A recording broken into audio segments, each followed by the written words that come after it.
Capítulo 11, verso de número 15.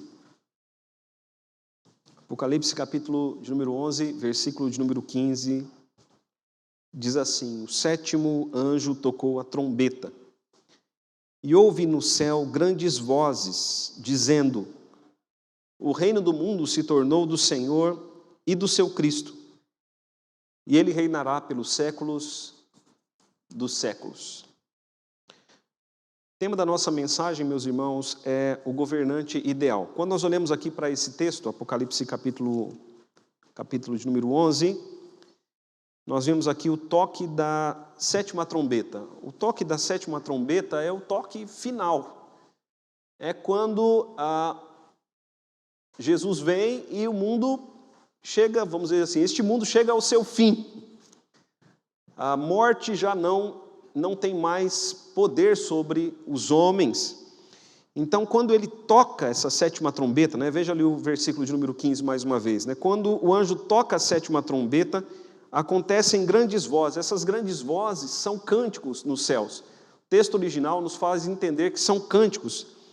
E essa voz de cânticos diz o seguinte: o reino do mundo se tornou do nosso Senhor e do seu Cristo.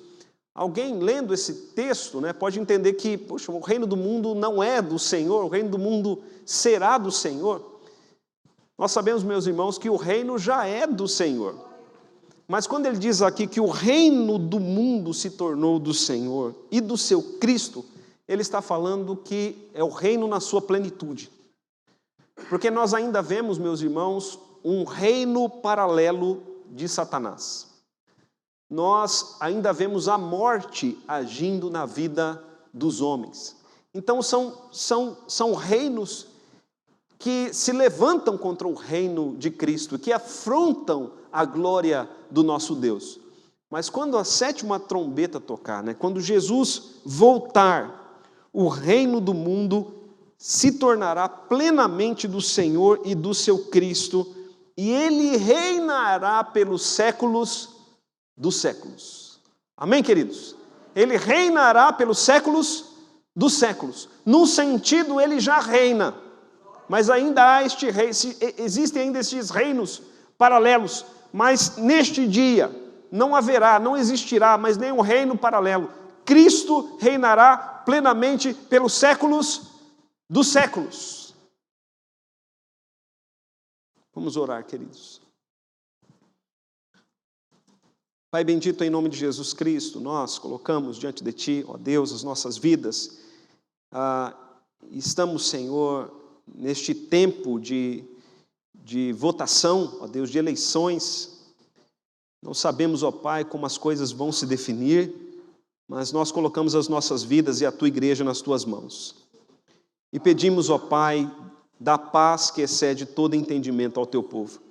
E dá, Senhor, agora, diante da Tua palavra, diante da exposição das Escrituras, dá ao Teu povo discernimento espiritual.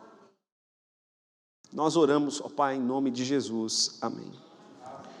Meus irmãos, nessa mensagem eu quero abordar 3 pontos. Um pouco do que vou falar hoje, compartilhei com os homens na sexta-feira. Mas eu quero aprofundar aqui um pouco o assunto, compartilhando com toda a igreja. Nós vamos falar sobre o governante ideal, sobre o governo ideal. Nós vamos abordar 3 pontos. Nós vamos falar primeiramente sobre o anseio que há em nossos corações por um governo ideal. Depois, meus irmãos, nós vamos falar sobre expectativas frustradas por um governo ideal. E por fim, nós veremos que este anseio pelo governo ideal será satisfeito no retorno de Jesus Cristo. Então, queridos, nesta ordem, há um anseio no coração humano pelo governo ideal, há uma frustração constante porque este governo ideal não acontece, mas quando Jesus Cristo chegar, este governo, ele se estabelecerá. Esse governo ideal que satisfará todos os anseios da humanidade redimida.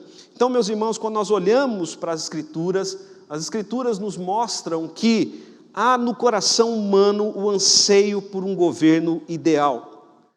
Nós temos, queridos, este anseio em nossos corações. Todos nós. Um anseio, nós temos um anseio por um governo ideal, um governo que nos livrará de todos os males sociais e morais. Nós temos este anseio em nosso coração. E nós temos este anseio dentro de nós porque fomos criados à imagem e semelhança de Deus.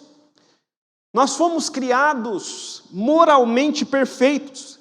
E não aceitamos, queridos irmãos, não aceitamos nada além da perfeição moral naqueles que estão no poder. E sempre que vemos falhas nos nossos governantes, sejam elas pequenas ou grandes, sempre que vemos em nossos governantes a manifestação do pecado, a manifestação da corrupção, nós nos escandalizamos e apontamos os erros. E fazemos isso por quê? Porque Deus nos criou moralmente perfeitos. Nós somos feitos à imagem e semelhança de Deus.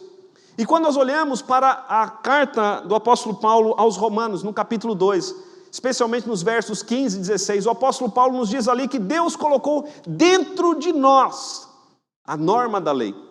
Deus colocou dentro de nós uma régua, um padrão. E este padrão, meus irmãos, é um padrão de perfeição. O padrão que Deus colocou dentro de nós é o padrão de perfeição. E esta norma que está dentro de nós, norma de justiça, norma de santidade, norma de retidão, embora nós não vivamos em plena santidade, justiça e retidão, esta norma está dentro de nós e esta norma nos faz ver como as coisas deveriam ser, mas não são. E é por isso que o tempo todo nós estamos dizendo que as coisas poderiam ser assim, mas não são. As coisas poderiam ser assim, mas não são. Os nossos governantes deveriam ser assim, mas não são. Os nossos governantes deveriam fazer isso e aquilo, mas não fazem. Por quê? Porque esta norma de perfeição Deus colocou dentro de nós, é como uma semente da criação. Contudo, queridos, quando entrou o pecado no mundo, uma vez que o pecado entrou no mundo, veio com o pecado todo tipo de imperfeição moral, veio com o pecado todo tipo de corrupção, meus irmãos. O pecado trouxe a corrupção. A palavra que a teologia sistemática usa é corrupção total, depravação total. Não há um ser humano que não tenha pecado, não há um ser humano que não tenha inclinação para o pecado, para o mal. O apóstolo Paulo diz em Romanos 3:23 que todos pecaram. O apóstolo Paulo também diz lá em Romanos que não há um justo, um sequer. Não há quem busque a Deus, não há quem entenda. Todos se extraviaram e a uma se fizeram inúteis. Esta é a situação da humanidade. Todos os seres humanos estão corrompidos pelo pecado. Mas ao mesmo tempo, meus irmãos, que nós sabemos que somos corrompidos pelo pecado, há dentro de nós o anseio, o desejo por perfeição moral. O padrão permanece. O pecado não removeu de nós o padrão, o pecado não removeu de nós a norma. E o que isso tem a ver com nossos candidatos? O que isso tem a ver com os nossos governantes? Tem a ver, queridos irmãos, que nós projetamos neles perfeição moral. Nós projetamos nos nossos candidatos santidade, justiça e retidão, coisa que eles não têm. Nós sabemos que eles são falhos, mas como Deus colocou a régua dentro de nós, o senso de retidão moral, esperamos isso dos nossos governantes. Esperamos que eles nos salvem do estado de queda em que nós estamos. Eles nos fazem promessas assim. Eles fazem promessas de resolver todos os problemas sociais e morais. E por que nós acreditamos neles? Nós acreditamos neles, queridos, porque Deus colocou dentro de nós uma semente que anseia pelo governo ideal. Os irmãos estão compreendendo a natureza humana? A Bíblia nos revela o que é a natureza humana. Eles nos prometem uma vida melhor, e nós acreditamos. Eles nos prometem melhor moradia, e nós acreditamos. Eles nos prometem resolver todo o problema da saúde, da educação. Eles nos prometem resolver todos os problemas, e nós colocamos naquilo que eles falam, na fala deles, nós colocamos na exposição deles toda a nossa confiança, toda a nossa fé, e muitas vezes nós projetamos em nossos candidatos o Messias Salvador. Queremos e esperamos, talvez, que eles restaurem o Éden para vivermos. Projetamos em nossos candidatos um poder messiânico de mudança. Esse anseio, meus irmãos, pelo governante ideal que trará salvação, é uma semente que está dentro em nós. Não é algo apenas seu e meu, não é algo apenas do brasileiro, é algo de toda a humanidade, por todas as nações. Faz parte da natureza humana criada à imagem e semelhança de Deus. E esse anseio nunca vai deixar de existir. Porque aquilo que Deus criou e colocou dentro em nós, sempre nos acompanhará. Esse, meus irmãos, é o primeiro ponto, a primeira coisa que eu gostaria que você refletisse. Nós temos dentro em nós um anseio por um governo ideal que nos traga salvação de todos os males. O segundo ponto, queridos, é que este mundo, como ele se apresenta hoje, sempre será governado por homens pecadores. Sempre será governado por homens pecadores. Desde o dia em que o pecado entrou no mundo, toda a relação de autoridade passou a estar sob a influência e sob o poder do pecado. Não há um governante, queridos, não há um governante no mundo inteiro que não esteja sob a influência do pecado. Não há um. E aqueles que não estão em Cristo, a Bíblia diz que eles não apenas estão sob a influência do pecado, mas a Bíblia diz que eles são escravos do pecado. Por isso, ora, menos ora, o pecado irá se manifestar através da vida dos nossos governantes. Seja por abuso de autoridade, seja por posse e enriquecimento ilícito, seja por palavrão, de alguma maneira o pecado vai se manifestar através da vida dos nossos governantes. Mesmo os governantes bíblicos, e pense comigo, mesmo os governantes bíblicos, eles também estiveram sob a influência do pecado. Num termo teológico, eles eram simultaneamente justos e pecadores. Não eram escravos do pecado, mas o pecado agia neles. Pense nos governantes bíblicos. Moisés, quantas vezes quiseram apedrejar Moisés? Moisés foi um homem falho. Quando nós olhamos também para Davi, quantos pecados Davi cometeu? Falhas morais, pessoais, falhas com a sua família, falhas com a nação de Israel. Salomão também cometeu vários pecados, várias falhas, desobedeceu a lei de Moisés em muitos pontos. Deus disse para não ajuntar mulheres, ele se casou com muitas mulheres, teve mais de mil mulheres. Deus disse para não ajuntar cavalos, não buscar cavalos no Egito, ele foi e buscou cavalos no Egito, ajuntou cavalos. Deus disse para não se casar com mulheres estrangeiras, ele se casou com mulheres estrangeiras, passou a adorar os deuses delas. A nação de Israel, em vez de se expandir, diminuiu. Pecados de Salomão. O reino se dividiu em reino do sul e reino do norte. Muitos reis viveram a vida toda no pecado. Poucos reis serviram a Deus durante a história dos reis de Israel. Veja, meus irmãos, este mundo sempre foi, sempre será governado por homens pecadores. Qual é o papel da igreja? Clamar pela misericórdia de Deus. Nós oramos crendo que Deus é soberano, como diz Provérbios capítulo 21, verso 1, Deus inclina o coração do rei para onde ele quer. Nós oramos porque Deus age pela graça comum. E a Bíblia diz que é melhor o governo de Deus através de pecadores do que não o governo. Porque senão, meus queridos irmãos, este mundo seria uma completa anarquia. Nós oramos porque Deus pode refrear o mal. E Deus pode sim nos abençoar através dos nossos governantes pecadores, porque Ele é misericordioso. Mas pense comigo, este é o ponto aqui. Nós projetamos e colocamos o nosso coração num governo justo, cuja base é justiça e juízo, em homens pecadores. O resultado é a frustração. Eleição após eleição, nós esperamos algo que não acontece. O resultado é a frustração. Uns governantes, logicamente, manifestam o pecado mais do que outros. Uns são mais corruptos, mais grosseiros, mas todos eles são pecadores. Nenhum deles pode satisfazer o nosso anseio pelo governo perfeito. Os irmãos estão compreendendo? É assim, queridos, que as Escrituras, elas nos apresentam. Essa é a nossa situação. Qual é a esperança, então, da igreja? A esperança da igreja, pelo governo perfeito, deve estar em Cristo. É assim, meus irmãos, que as Escrituras nos ensinam, por todo o Antigo Testamento e também por todo o Novo Testamento. A Bíblia, meus irmãos, nos fala deste anseio, e nos fala que Deus promete satisfazer o anseio do nosso coração pelo governo perfeito.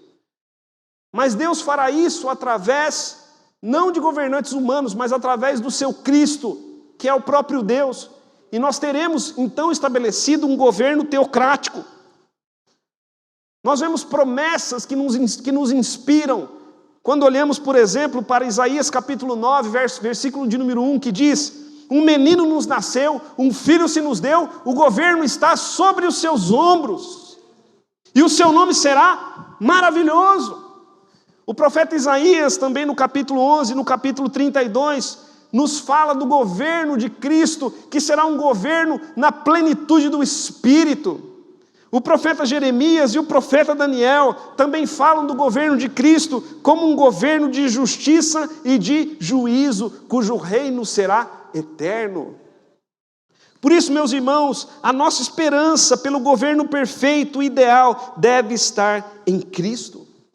E é por isso que a igreja ora: Senhor, venha o teu reino, venha o teu reino. Essa oração, meus irmãos, deve ser nossa oração de todos os dias. Nós devemos clamar pela vinda do Rei dos Reis. Nós devemos clamar, meus irmãos, pelo toque da 7ª trombeta, quando o reino do mundo se tornará do Senhor e do seu Cristo, e Ele reinará pelos séculos dos séculos.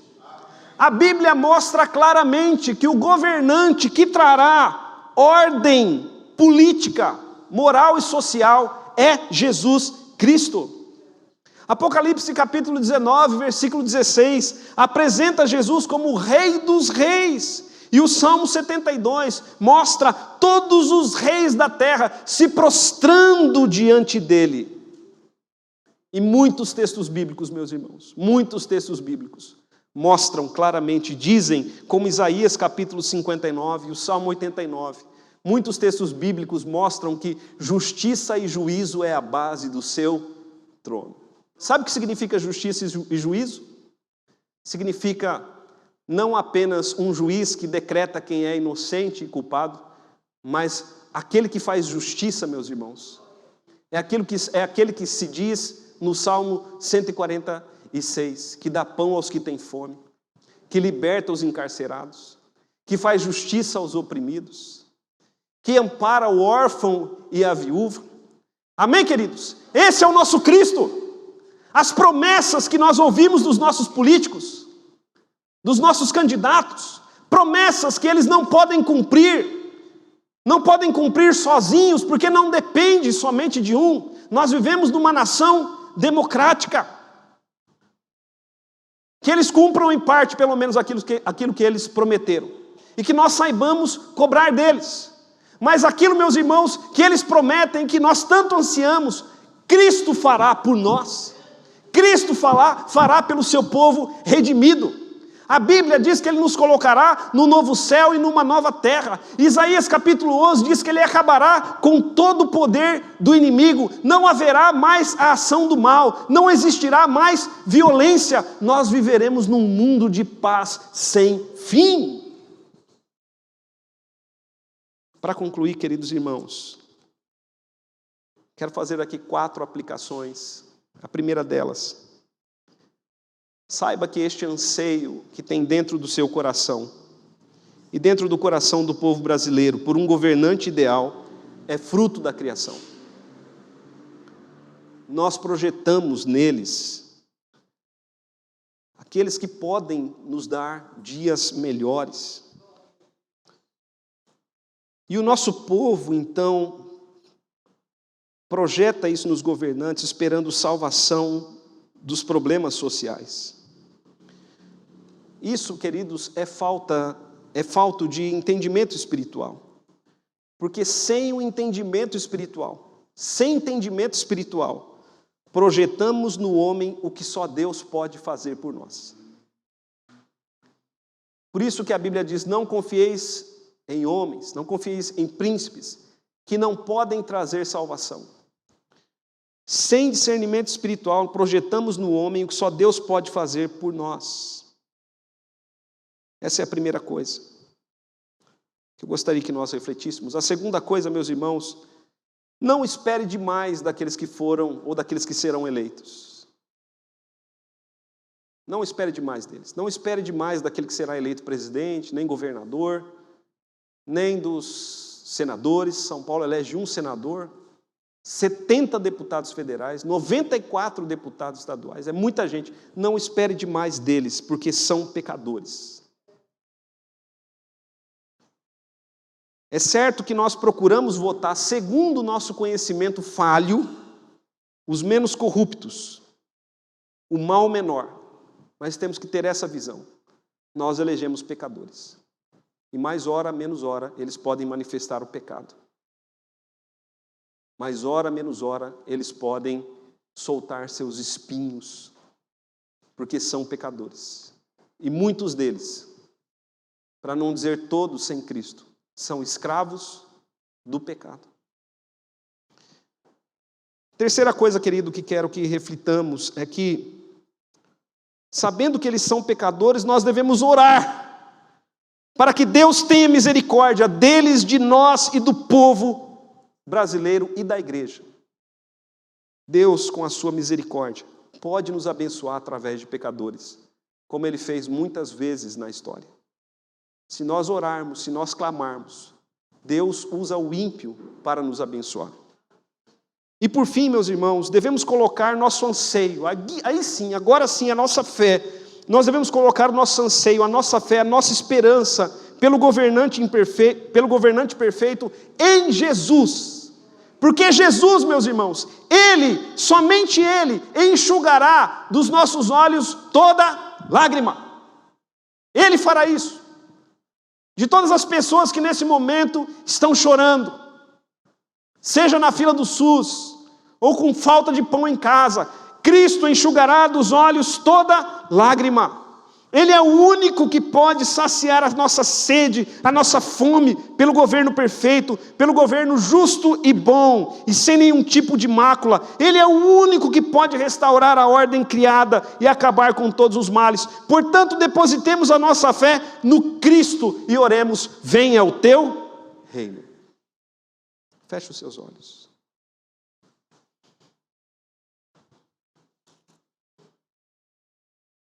Pai querido, nós te louvamos por tão grande esperança que o Senhor nos dá. Porque, Senhor, se a nossa fé estivesse neste mundo, em nossos governantes, ela seria vã, mas a nossa fé está no Cristo. E nós te louvamos, ó Deus, porque o dia da 7ª trombeta está por vir, está às portas. E nós, ó Pai, oramos que essa trombeta seja tocada. E que o reino do mundo se torne e seja do Senhor. Nós iremos cantar naquele dia. O reino do mundo se tornou do Senhor e do seu Cristo. E Ele reinará pelos séculos dos séculos. Nós, com toda a igreja de todo mundo e com todos os anjos, cantaremos isso. Pai, enquanto estamos aqui, dá paz que excede em todo entendimento e faz-nos, ó Deus, descansar no Senhor. Descansar na soberania do Senhor. Porque o Senhor está sentado, como diz o profeta Isaías, sobre o alto e sublime trono. É em nome de Jesus que oramos. Amém.